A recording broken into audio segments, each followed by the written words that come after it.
You were quoted earlier saying if things went a different way, we'd be preparing for arrest. Was that a real possibility that you guys were running through, and Oh, what would happen?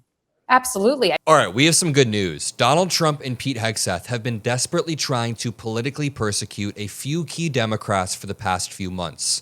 One of those Democrats will be joining us in just a few moments to explain how that is now fallen apart. Ever since Donald Trump has entered politics, he has operated as if he doesn't want the opposition party to exist, and now we see that on steroids. His attacks against Senator Elissa Slotkin, Senator Mark Kelly, even J.B. Pritzker of the state of Illinois, where I live and work, have been fascistic, but they are falling through over and over. Remember when he tried to indict James Comey and Letitia James, and both of those indictments got shot down?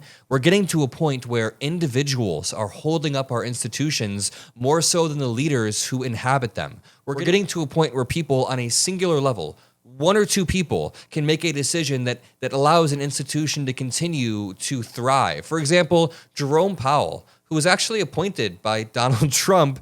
Jerome Powell has held the line and has done a great job of making sure that there's a separation between the Federal Reserve and the executive branch. Now it came down to just 20 individuals who once again saved our democracy and protected our First Amendment. A few months ago, Senator Elissa Slotkin, Senator Mark Kelly, and a few other key Democrats released a video saying you must refuse illegal orders. They were entirely justified in releasing that video as the next day, the next week, Trump called to hang them.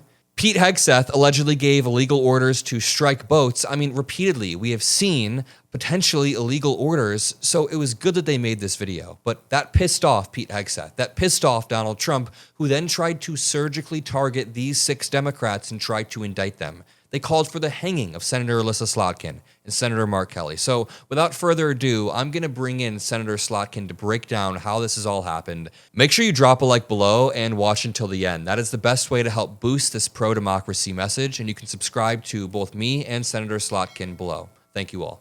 I am proud to be joined today by Senator Elissa Slotkin of Michigan. Earlier today, a grand jury declined to indict Senator Slotkin and 5 other Democratic lawmakers after Donald Trump has been placing pressure to try to politically persecute them. Senator, how are you doing today? Well, better here talking to you than being criminally, prosecuted and and indicted. So good. First of all, thank you for standing up for our rights. Thank you for standing up for every single American who wants this administration to stop attacking our rights. It's amazing that a grand jury is the one that stood up for our constitutional rights over our president. I just want to start broad. I'm 23 years old, and for my entire life, I've watched the president, through my formative years, I've watched the president attack his political opponents like the opposition party shouldn't exist. I live in Chicago, and he's attacked J.B. Pritzker, Mayor Brandon Johnson. Of course, he's attacked you and a multitude of other Democrats in a fascistic way where he essentially wants to take away their ability to speak their mind. How does it make you feel as somebody who has served our country to see a president wage these types of attacks? Yeah, well, look, I mean, I'm a former CIA officer and worked alongside the Department of Justice and the FBI my entire career, including in places like Baghdad, and worked on like hostage rescue task forces. So to be investigated by those same organizations, it's a little much. It just is as someone who, what served because I believe in my country. I talked about this earlier today when we had a press conference, but a lot of this is happening, at the same time that I just lost my father and a couple of weeks ago. And it really crystallizes things when you lose a parent. And he taught me right from wrong, and he taught me to love America. Those were like his big lessons to me. So it just absolutely rubbed me the wrong way when they just kept coming back with this investigation and coming back over a 90-second video that stated, existing law. So to me, you're not any safer by just like hiding and hoping that it all goes away. And we decided to go on offense. And, today we've had a good day. Going on offense is incredibly important. I'm sorry for your loss. And correct me if I'm wrong, they're targeting you just for quoting the Uniform Code of Military Justice. You guys quite literally quoted what it says verbatim. Isn't there a video of Pete Hegseth quoting it verbatim 6 or 7 years ago? And now they're trying to target you for that? Yeah, there's a video, multiple videos actually, of Secretary Hegseth saying essentially the same exact thing that we said. There's videos of Pam Bondi. There's videos of the Solicitor General using sort of the Uniform Code of Military Justice in front of the Supreme Court. So there's a bunch of Trump, seniors who said the very same thing, but this is kind of where we are as a country, right? The president is weaponizing the federal government against people he doesn't agree with. And it's not about like, well, this is, I may not like the opinion, but they have a right to free speech, or they have a right to say. There's none of that. It's like, if they're on the other side, I'm going to treat them as the enemy, and I'm going to use the tools of the federal government to attack them. The framework that we use a lot in our debates, I do a lot of debates against Trump supporters, is that Donald Trump does not think the opposition party should exist in America. The way that Stephen Miller, Trump, and others speak about the Democratic Party, it's like they don't think it should exist as an entity. The weaponization of the DOJ, the asking of Pam Bondi to go after 3 people, and then 2 of those people were subsequently indicted. I guess the interesting tension here as well is that it was a grand jury who had to stand up for our constitutional rights and freedoms against the person in the highest position of power. What does that tell you? And what was your reading of this grand jury? Obviously, we don't know what they were told, right? I don't know if we've seen anything about the indictment, but they shot it down. So what does this tell you? Well, look, we're kind of living in the upside down, right? When I was growing up, the leaders at the top of the pyramid were the ones who set the standards, kind of helped you think through issues. They kind of set the tone for the country.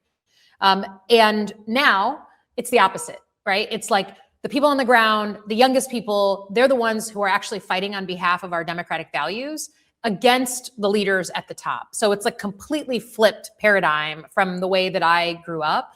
And I think that, it is kind of amazing that these 20 anonymous people who I will never meet, who are probably small business owners and post office, workers and who knows, held the line on the rule of law and democracy when, the US attorneys were coming after that very same thing. So it is a bit of the upside down.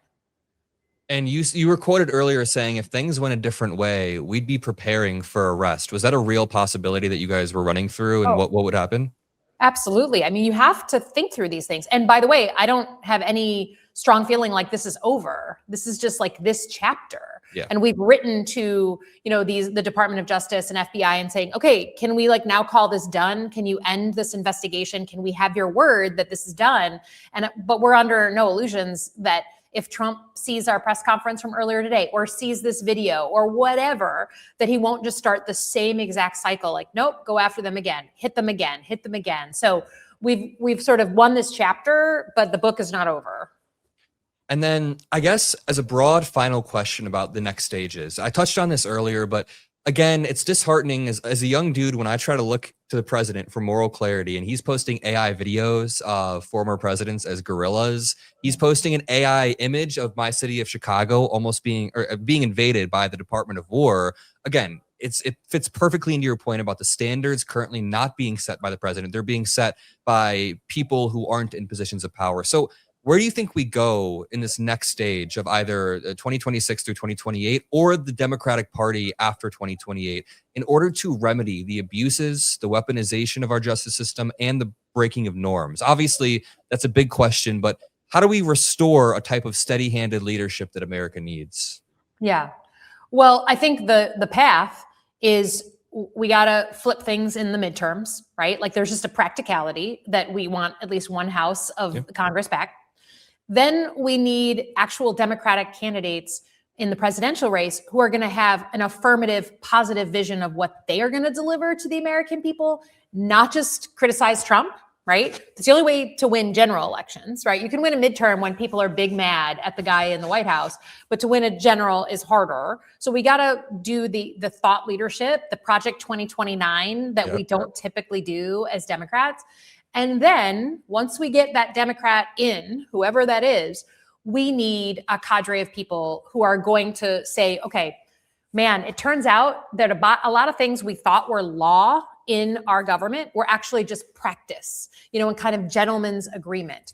Where do we need to firm up the law? What kind of basket or package of laws do we need to pass very early that are just, again, they're agnostic for who's in the White House, but they really just prevent some of the outright abuses that we've seen this president expose. And we all want to believe we'll never have a president who will do this again. That would be great. I'm done with hope as a strategy. So we need a cadre of people who are going to look methodically at the things that were gaping holes in our system and accountability and close those holes. I really like the answer about having an affirmative message, not just being unified around our opposition to Trumpism. We've been working on a Project 2029, so to speak. And part of it is, ending tax loopholes, not increasing taxes on people, but there are so many loopholes that can be ended, or ending certain types of dark money in politics. I'd love to chat about this more. I love the work that you are doing. Thank you so much for standing up for all of us, standing up for our democracy. And today was a win. So thank you. Thanks for what you do.